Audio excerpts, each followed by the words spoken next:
pizza party, of course. This year we'll probably do about 700,000 in sales, approximately 50,000 pizzas.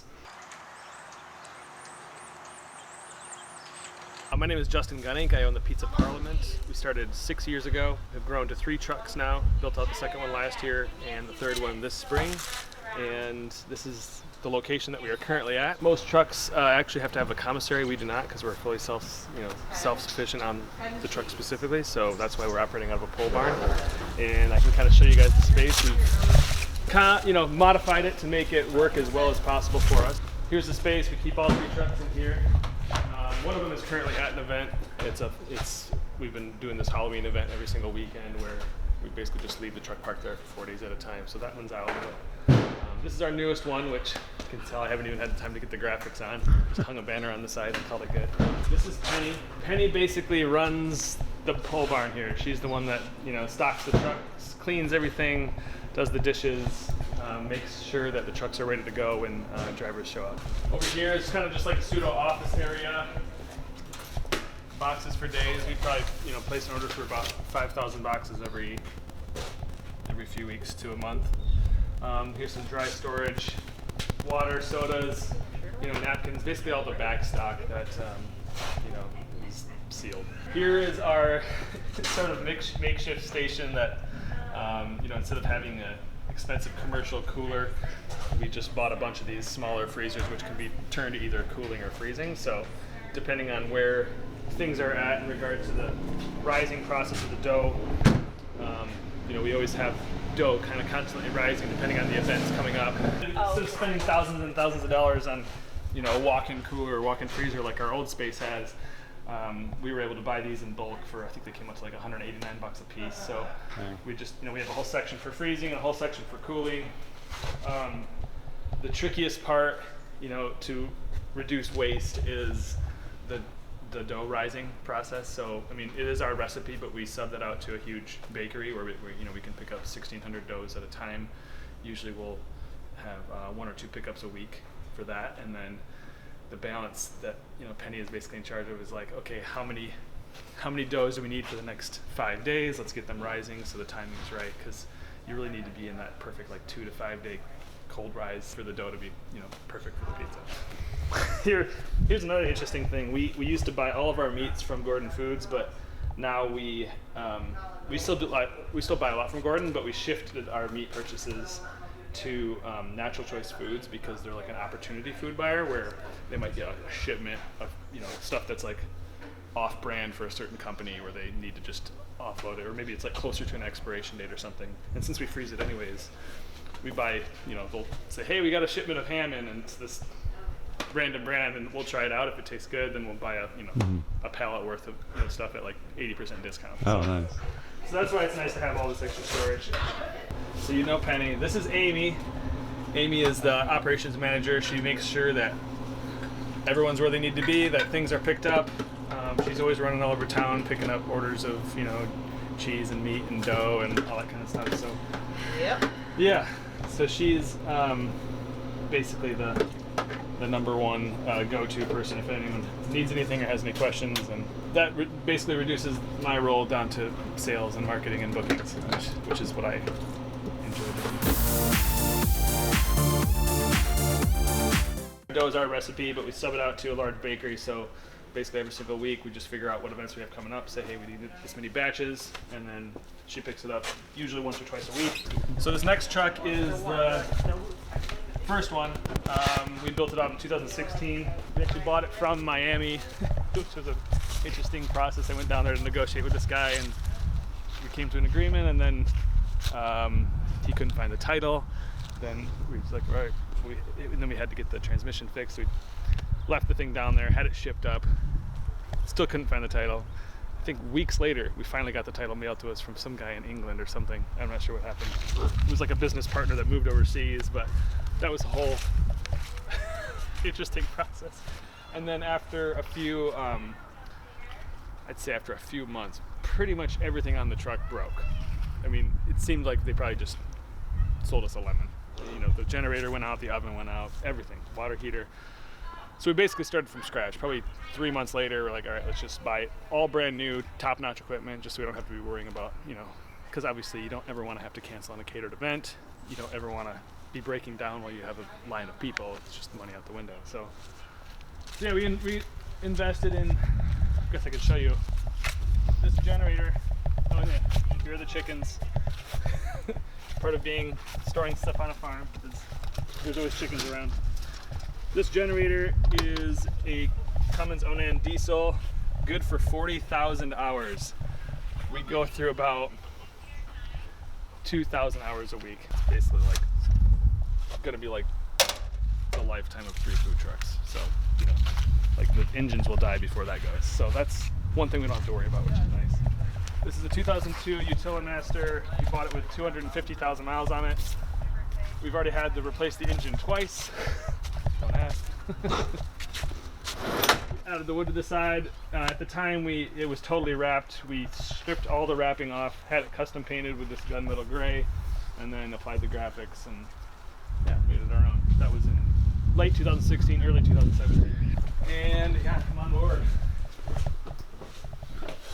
Right now nothing's on or plugged in, so it's a little bit dark, but yeah, this is the OG truck. So I guess the process, you know, they're ordering at the window, type in the order here. So the person on the make line is already topping the pizza and putting it in the oven.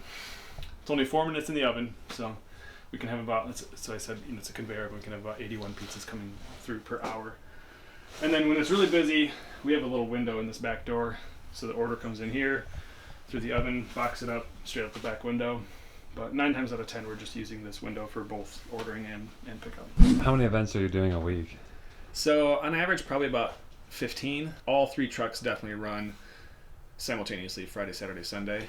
In the summer, you know, there were definitely some weeks where we did 20 to 25 events where we have multiple trucks going, lunch and dinner almost every day of the week. But this time of year, as we have less staff, people are back to school, you know, it's definitely a more seasonal business. So we are starting to wind down a little bit. Almost always we take Mondays and Tuesdays off, so it's a nice little break for the team to just know, okay, the weekend is the focus. Right. But that also it makes staffing a little more difficult because people don't generally like working nights and weekends. So that side of the business is tricky. Do you want to expand more? I don't think I want to build another truck. I have always wanted to can the sauce. I think the sauce and the dough, it's our own recipe, and it's a lot, you know, a lot of people like, they mostly rave about the crust, but the sauce is also our own recipe. I think it would be, there's a potential there to can and sell those as a product in the retail stores or direct to consumer. The other thing, you know, everyone always asks, like, do you have a brick and mortar? Are you planning on doing a brick and mortar? I haven't ever really had too much of an interest in that because it's a completely different business model. Instead of relying on, you know, the novelty of the event, you know, like music festivals and breweries, and like, you know, when you're more scarcely available, you can charge $1 or $2 more, right? And it really increases your profitability. As soon as you have a brick and mortar, you're now tapping into people's daily habits and routines, and usually a lot more, you have to be a lot more competitive on price. And so that side of it, you know, and not only that, you're open every single day, no matter what, even if, yeah, that's true. I mean, maybe not every day, you know, you could be one of those brick and mortars that just has selective hours, but could you ever, I'm not totally opposed to it, but it is a completely different business model. yeah, could you ever run this as a brick and mortar? Yeah, there's been times where, like, for example, Gravel Bottom Brewery in Ada, they had their kitchen staff quit, and so I said, well, hey, we can come in and serve during the week at least, and we just parked in front of the brewery and sort of acted as their temporary kitchen. Oh, okay. And there's been a few instances like that where we just come in and we serve at one location, you know, for a week or 2 straight. Every year when we do Coast Guard Festival, we're basically parked in one spot for about 2 weeks, which is really nice because, you know, less running around, and it's still like a, you know, it's still a novel event to where you don't have to, you know, discount your prices too much in order to get people on the, you know, in their daily routine. But I think that side of the novel side of it is the most fun, you know, the most fun side of the business is doing all these fun events, you know, big festivals. You know, we've done Electric Forest, Lost Lands, Bliss Fest, Wheatland, Coast Guard, you know, and the prep for those events, you know, it's a lot. There's usually, you know, quite a few days involved before the event even starts. A lot of them, they have you park your truck a couple of days early just to make sure everything's set. So it is a pretty big time commitment, and you're saying no to a lot of really profitable events to do those. But, you know, in the end, it's worth it because all the staff loves doing it, and you're at a music festival. So, like at those events, how many pizzas are you selling, like in a day? That's a good question. I think the most pizzas we've ever sold in one day was like 700. It's really dependent on which truck you have there, which crew you have there, if they're able to keep the oven at max capacity the whole time, what the weather's like. I think the most we did at Electric Forest, I think we did like 3,000 pizzas in one weekend, and that was 4 days. Here, film this. They're all following her.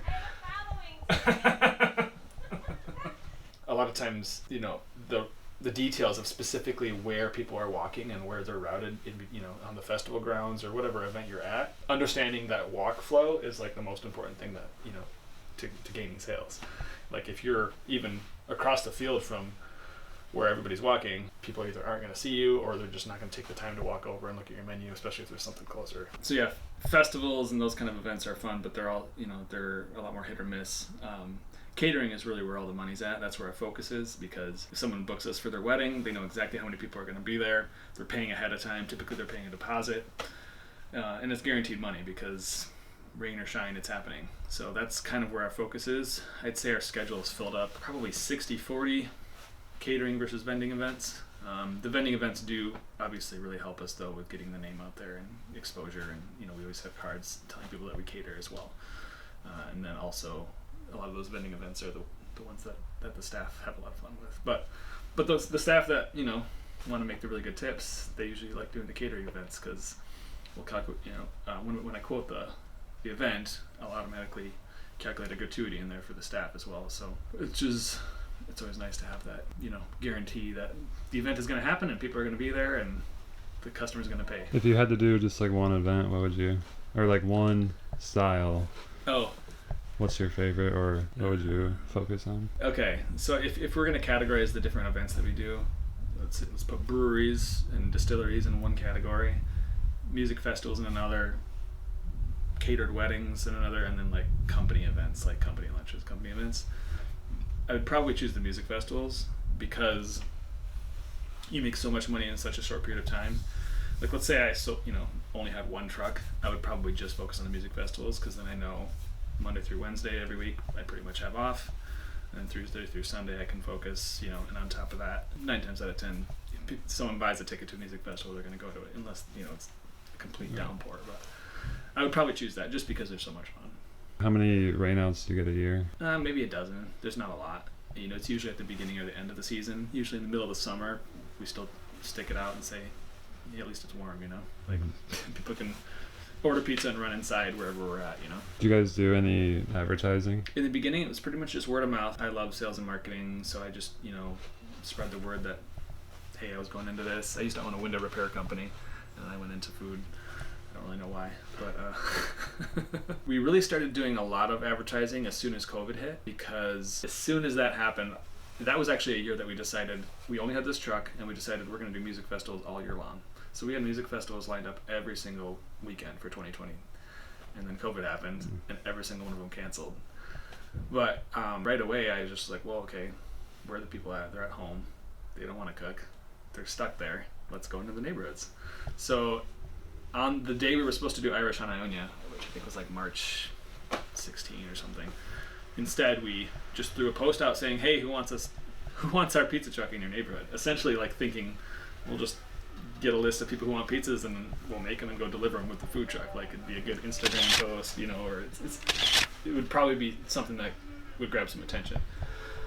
And then we started getting requests saying, well, yeah, let's set up neighborhood nights. Our whole street is home all day. So we did that for one of my friends, and then another neighborhood, and then WZZM did a news piece on us, and then I had about, probably 80 to 100 requests for different neighborhoods for us to go in and just set up a neighborhood night. And basically I just told them, get 15 households on board and we'll set a date. And we ended up doing that March, April, and May in 2020, and it was probably the best quarter we've ever had. And that includes, Electric Forest and all those festival weekends. Like that quarter was our best quarter. It was mostly because every other food truck closed down. It was just me and one other truck, and we teamed up and we set up these neighborhood nights, and we were selling 300 pizzas a night, just parked on a random street, and letting the neighborhood kind of do the work of, hey, you invite all the neighbors, let me know about how many people are going to be ordering, and then show up. But really quickly, after about a week, what I started doing was we set up our online ordering, which was already set up, but we didn't really use it a lot. but we started putting it in our posts. So we'd advertise on Facebook, you know, the location where we're going to be. We'd say, like, I think we were calling it Making Rounds, like pizza rounds. So we'd say Making Rounds Rockford, and then we would name the subdivision. And then in the post we would just say, hey, we're coming on this date, this time, here's how you order online ahead of time. If you want, you know, you can also order the truck. But we would wake up and there would be 100 orders, like for some random street in Rockford or Comstock Park or something like that. And so my staff would get up 8 a.m. in the morning, start pre-labeling all the boxes, getting everything lined up exactly, you know. So then, because essentially how it works is the order comes in online and it's in the system ready to fire to our screen at a certain time. So then we know if we're here working and it's 5 o'clock and we have a 5:30 pickup, it's going to send it to that screen at 5:10, like about 20 minutes ahead of time. But there's a way to look at all that ahead of time. So like we would just show up, label everything, get everything ready to go, show up to the neighborhood and just be making pizzas at max capacity for 3-4 hours. So during the pandemic, it was very good for us specifically, but obviously don't want to go back to that. But now we still do some neighborhood nights, but it's you know, a quarter of what it was. So that truck is headed out to Sawyer's Brewing Company in Montague. We do quite a few breweries a little bit further out of town. We do Sawyer's in Montague, Fesh in Whitehall, Arclight in Watervliet. We do Farmhouse in Hudsonville. A lot of times we'll do these breweries that are further away because if you go to a small town, you kind of make it a big deal, advertise it. Using Facebook as a tool to market those events is pretty effective. Just saying, hey, here's the date, here's where we're going to be, and then engage with the community that way.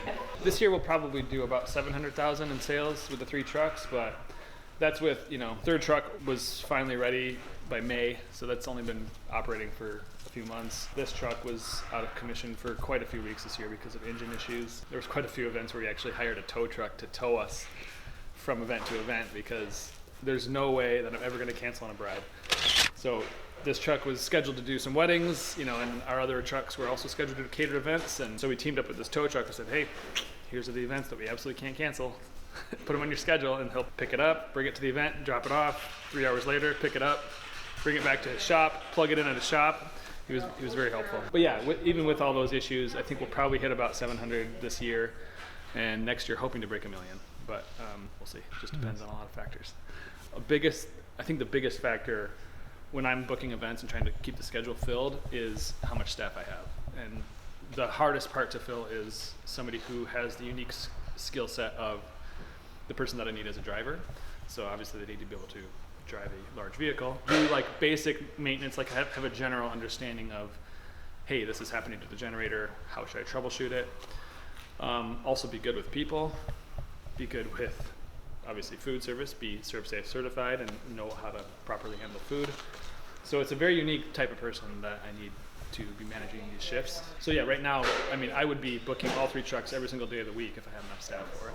What's your biggest expense outside of employees? Probably repairs, honestly. With a food truck, it's never ending. It seems like there's constantly something breaking, something that needs to be fixed, maintained, you know, tires, brakes, engine stuff, generator stuff, and then not to mention you have a commercial kitchen on wheels, so of appliances that aren't meant to be moving around every day, bouncing around on the road, and so there's a lot of potential for things to break. But like I said, we'll never cancel on a catered customer, we'll never cancel on a bride, so even if something goes down, we have a lot of redundancies in place. We have backup equipment, we have a whole backup oven back there. We have a solution for almost everything that could happen now. So I think the number of events that we had to cancel this year is like 1 or 2 due to, you know, equipment failure type stuff. And then things like, you know, fees to be a part of certain events. For example, Grid Life is a festival that we do that I think it cost about, after everything was calculated, it cost us about $4,000 or $5,000 to be a part of that event, which is just 1 weekend. And it's a percentage of sales, that's how they do it. Electric Forest used to charge 35%, so we would do Electric Forest for a weekend and hand them a $10,000 check. Oh, and then of course food. Food costs are through the roof right now. We're still probably at under that 28% mark, which we're supposed to be at.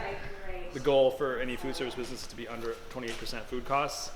Ours is probably normally about 22 to 24, but during COVID, actually it was more 2021, our bacon was triple, our cheese almost doubled, pepperoni was double, everything was outrageous, and then we just had to raise our prices because of it. A lot of people understood, but it still does impact your sales. In 2022, we're probably on pace to make approximately 50,000 pizzas.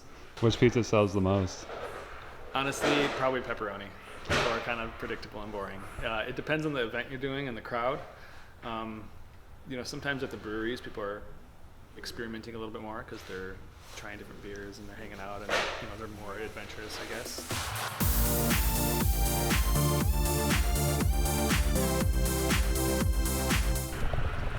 See how pretty they are? We really like to push this because everybody seems to think that we're one or the other. And because we make fun of both sides, they always focus on the thing that offends them. And so people on the right think we're left, and people on the left think we're right. They're all crazy. We are just supportive of the pizza party.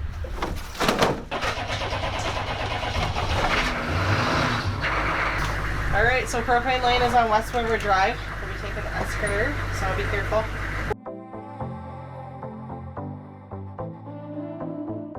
So how long have you been working for Pizza Parliament? I've been working for Pizza Parliament since April. I just started driving the truck, and then there was a switch in management, and so then I became like the number 2, I guess you could say.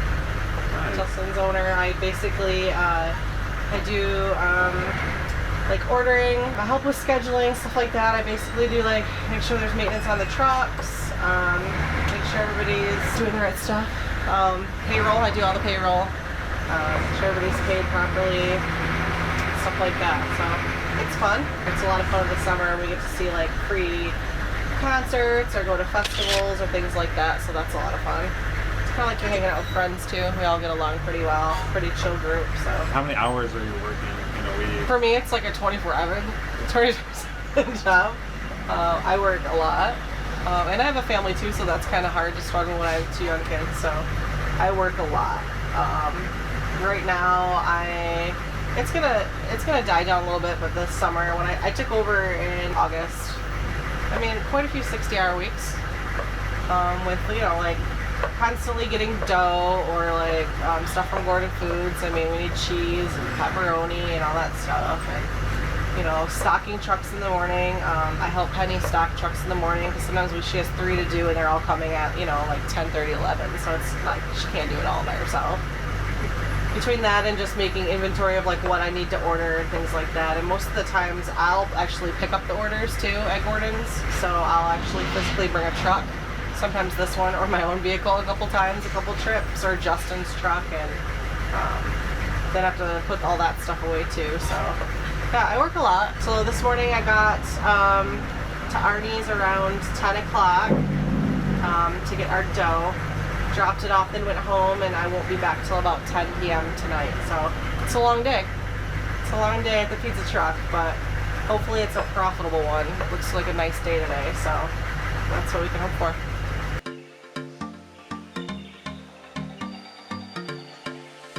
I'm Pete. Nice to meet you. Nice to meet you. This was a category, we've been open 15 months now, and so this was one of those categories coming into it that we're like, I'm going to go after that food truck business. You'll attest to the fact that there are a lot of uses for propane in the food truck industry. Yeah, pretty much every food truck does utilize propane. So we used to fill our trucks at U-Haul, and their locations are typically run by one person. So all the rentals, all the trailers, all the trucks, one person at the counter, and then someone shows up and needs propane, and we're waiting for 30 minutes. So as soon as he opened, essentially it's a drive-through, in and out, 5 minutes, so it's a piece of cake. Yes.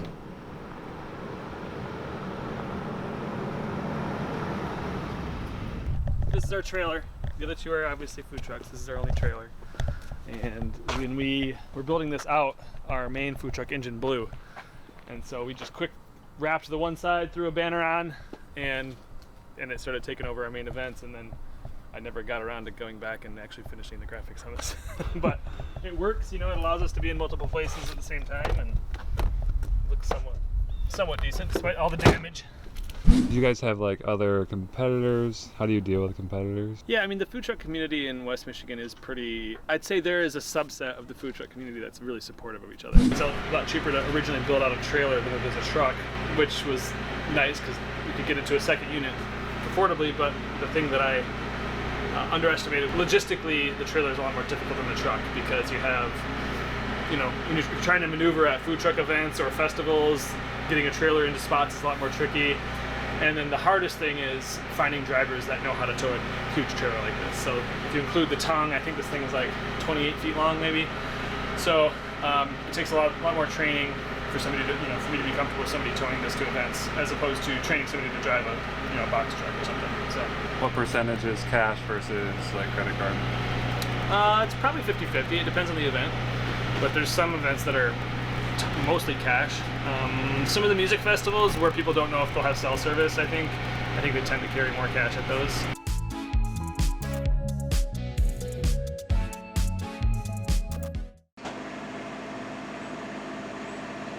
So tonight we're at Eastern Keel Distillery. We set up a few parking lot parties every year with them, where we come and serve the pizza. They provide the drinks, and they usually have a live band. The last few times the band was outside, but today is going to be a little chilly, so the music's going to be inside. And when you do these, how many people do you expect?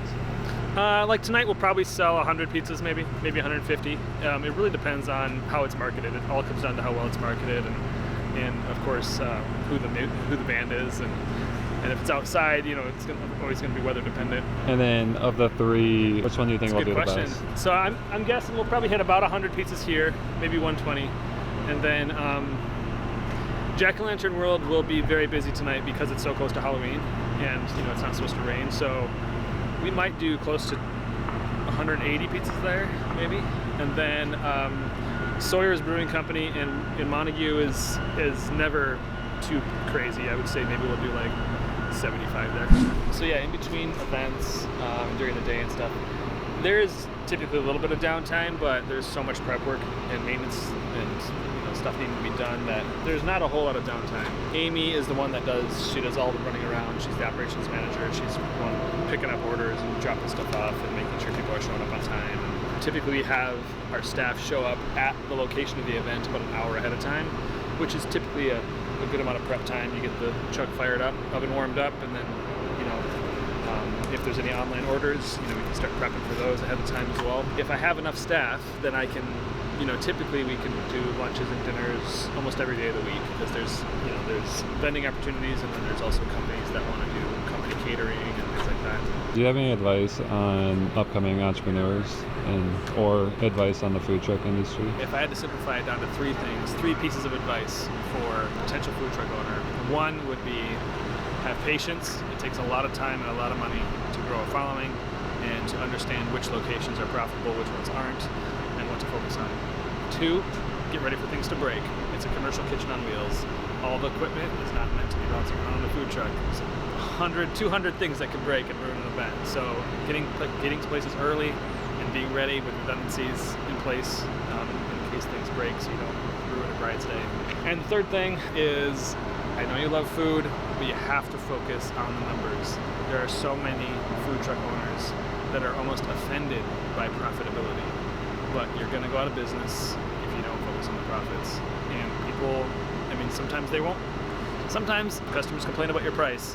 That's probably not a problem with your price. It's probably a problem with your product. So if you need to increase that perceived value in order to hit, the price that's going to be profitable, do that.